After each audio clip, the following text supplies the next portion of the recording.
অনেকেই আসলে বলছেন, আমাকে পার্সোনালি মেসেজ করছেন এবং অনেকেই কমেন্টে লিখছেন যে একটা মেয়ে মানুষ হয়ে ওখানে যাওয়ার দরকার কি, ছেলে মানুষ যাবে, ওরা কাজ করবে, মেয়ে মানুষ কেন যাবে।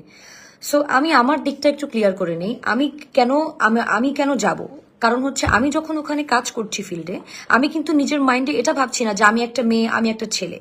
আমি আসলে মানুষকে হেল্প করতে যাচ্ছি। সো সেই জায়গা থেকে আমার অবশ্যই এই চিন্তাটা আসা উচিত না। আর আপনারা যারা বলছেন যে আমি কেন যাচ্ছি, আমি কিন্তু অনেক ভালো সুইমার এবং ছোটবেলাতে আমি সাঁতার শেখাতাম মানুষকে। সো সেই জায়গা থেকে আমি সব প্রিকশন নিয়েই কিন্তু যাচ্ছি। লাইফ জ্যাকেট আছে আমার সাথে। আর যেহেতু আমার টিমের আমি ফেস, মানে আমাকে দেখেই মানুষ আসলে, আমার মাধ্যমে মানুষ বিশ্বাস করে ডোনেশনটা দিচ্ছে। সো সেই জায়গা থেকে আমার ওখানে প্রস্তুত থাকাটা অনেক ইম্পর্টেন্ট। আমি ওখানে থেকে যদি লিডটা না করি, অথবা আমি আমার টিমকে যদি গাইড না করি, তাহলে ওরা প্রপারলি জিনিস